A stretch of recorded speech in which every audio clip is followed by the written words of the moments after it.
dibilang kerok nih. Ini harus dibubarkan dari negeri ini. Setuju nggak?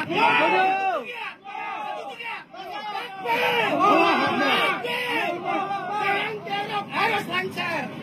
Jangan sampai hidup lagi di sini. Selagi masih ada ini, negeri tidak akan aman. Tidak akan aman. Tidak akan aman.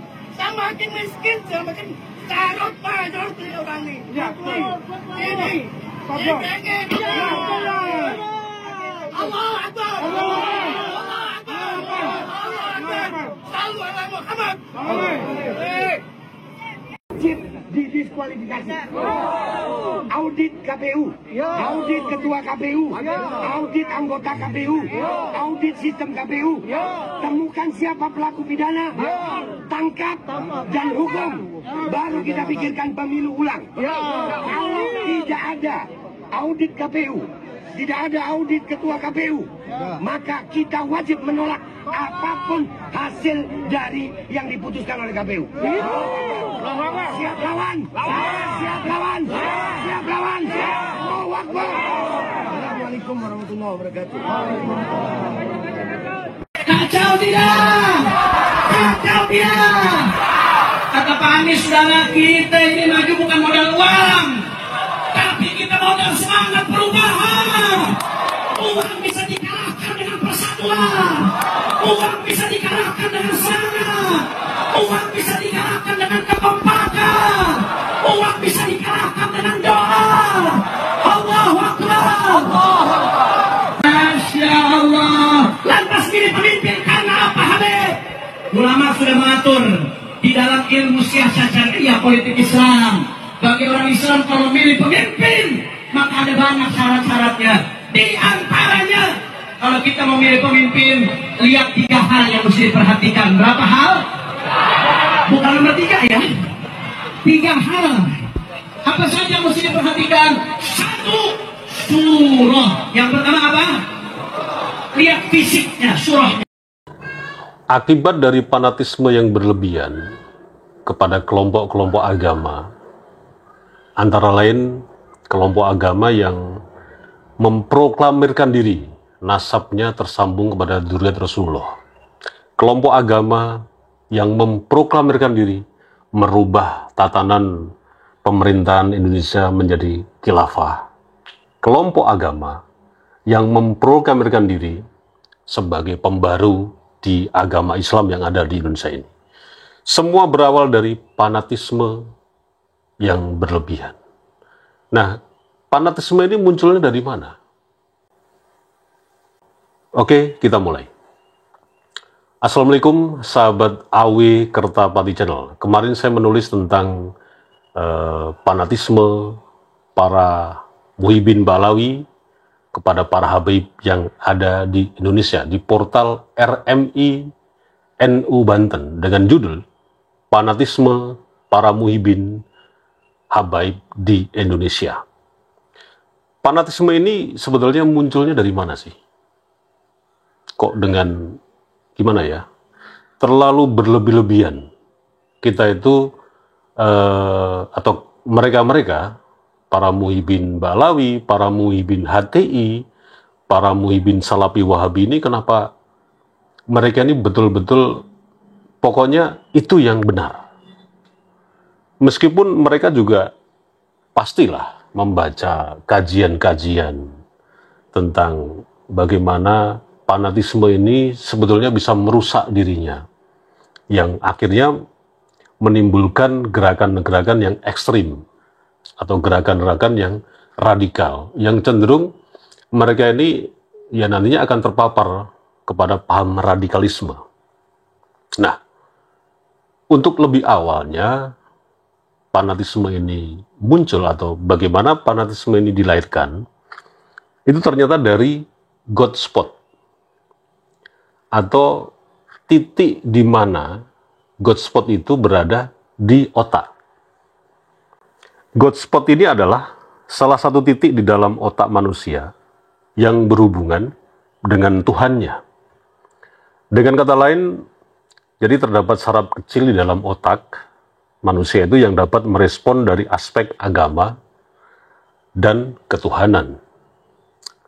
Dan juga God spot ini itu adalah saraf di mana dia bisa dirangsang untuk mengingat Tuhan, gitu loh. Dan bagaimana sebetulnya konsep dari God spot atau titik Tuhan yang ada di otak manusia itu? Kita bicara tentang konsep God spot dulu. Konsep God spot ini adalah mempunyai beberapa definisi. Yang pertama, dan definisi ini bisa diinterpretasikan ada dua hal. Yang pertama, keterikatan emosional. God spot dapat diinterpretasikan sebagai area atau titik dalam otak yang memicu respon emosional yang kuat. Respon ini dapat berupa rasa suka, cinta, benci, atau takut. Jadi ketika kita itu merasa tidak nyaman dengan lingkungan kita, merasa cemas, atau yang sebaliknya, merasa nyaman, merasa damai. Nah, secara emosional, God spot yang ada di dalam otak kita itu merespon. Kemudian yang kedua, nah ini yang saya bicarakan berkaitan dengan tulisan saya, sebuah opini tentang fanatisme. God spot maksudnya, itu juga bisa diinterpretasikan sebagai salah satu fanatisme. God spot dapat diinterpretasikan sebagai area yang memicu fanatisme, yaitu keyakinan yang berlebihan dan tidak rasional terhadap sesuatu. Fanatisme ini dapat diarahkan kepada orang, benda, ideologi, atau agama. Nah, kenapa fanatisme ini begitu masif gitu loh kepada kelompok-kelompok agama yang muncul? Jadi bisa kita ilustrasikan begini. Seperti kita melihat iklan di televisi. Itu berbagai macam untuk merubah wajah kita menjadi glowing itu kan banyak macam. Iklan-iklan tentang skincare merek macam-macam. Terlalu banyaknya penawaran-penawaran dari kelompok-kelompok agama ini yang memikat masyarakat Indonesia, khususnya di grassroots atau di akar rumput. Tentang ini loh khilafah, ini loh nasab Dzurriyyah Rasulullah, ini loh pembaharu di dalam Islam. Nah, akhirnya memang grassroots yang di bawah itu menjadi terpecah belah. Dan bagaimana sebetulnya fanatisme ini bisa lahir di dalam diri manusia? Itu kan pertanyaannya. Dan ternyata God spot itu dirusak. Artinya lahirnya fanatisme itu dari God spot kita yang ada di dalam otak kita itu dirusak. Nah, kerusakan ini bagaimana caranya? Atau apakah ada yang rusak? Atau rusak sendiri? Nah, di dalam tinjauan medis, God spot itu rusak itu karena benturan.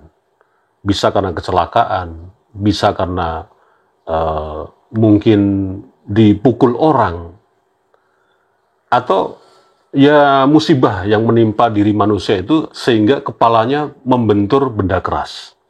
Nah, God spot itu akhirnya rusak.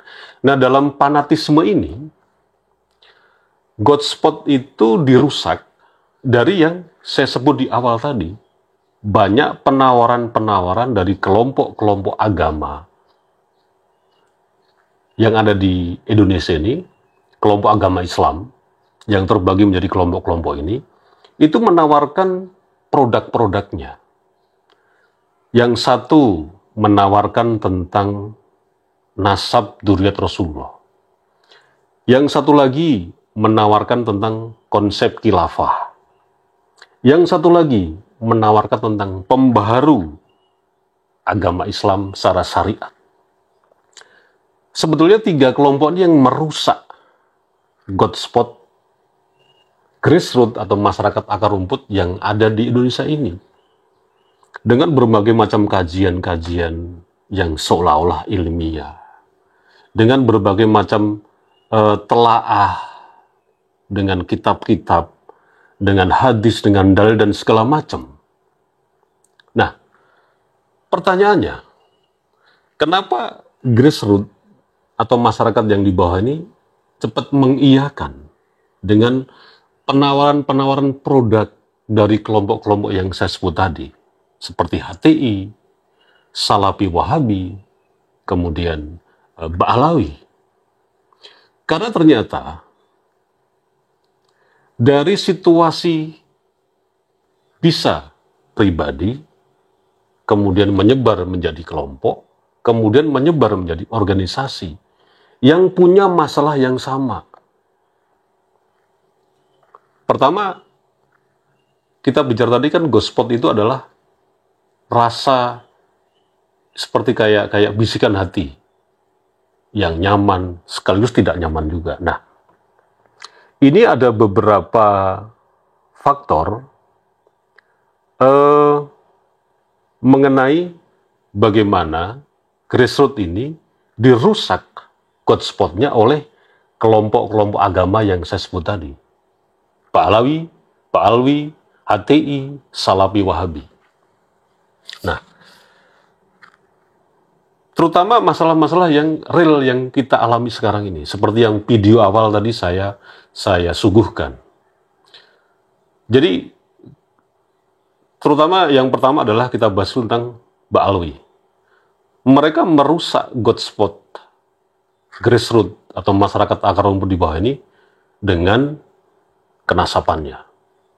Artinya masyarakat itu yang tadinya tidak mempunyai kepastian bagaimana berhubungan langsung dengan Nabi Muhammad SAW, ketemu nih Ba'alawi yang dia menawarkan produknya mengenai nasabnya yang tersambung kepada Nabi. Nah, rasa aman itu akhirnya muncul di sini. Dan ini bisa Anda lihat, opini yang saya buat, saya tulis di deskripsi nanti ya, linknya saya cantumkan. Kemudian yang merusak juga kelompok-kelompok seperti HTI yang dia menawarkan produk dagangannya mengenai pemerintahan Indonesia ini dirubah dengan sistem khilafah. Nah, kemudian yang berikutnya, kelompok yang menawarkan tentang pembaharu tentang syariat Islam atau kembali ke Al-Quran dan hadis. Nah, dari tiga kelompok ini, disitulah yang terang-terangan secara tidak kita sadari sebetulnya merusak Godspot para grassroots atau akar rumput di Indonesia ini yang memang sedang mencari jati dirinya tapi tidak kuasa atau tidak mampu menginterpretasi dengan beberapa hal yang itu terkait dengan ya latar belakang psikologis dan sosiologis. Jadi tidak heran tiga kelompok ini akhirnya masuk dan merasuk kepada grassroots akar rumput yang akhirnya muncullah fanatisme kepada kelompok-kelompok yang terjadi, yang ada di Indonesia ini. Nah, bagaimana mengatasinya? Sebetulnya kalau kita itu mempunyai kesadaran kolektif, terlepas dari masalah pribadi ya, masalah ekonomi, masalah yang lain lah yang menyangkut peningkatan dalam harkat dan martabat manusia per individu yang ada di Indonesia ini, artinya kembali kepada kesadaran kolektif bahwa ajaran-ajaran atau promosi-promosi yang dijual belikan oleh kelompok-kelompok tadi itu, ya sebetulnya itu tidak perlu kita tanggapi dengan secara masif dengan fanatisme. Tapi terlepas memang ya kembali lagi ada sebuah ungkapan yang mengatakan seperti ini. agama itu gampang dijual. Dengan siapa saja. Karena agama itu, kembali lagi, menyangkut dalam diri manusia, menyentuh satu titik di dalam otak kita, yaitu ghost spot tadi. Pembahasannya saya pikir itu aja. Wassalamualaikum warahmatullahi wabarakatuh.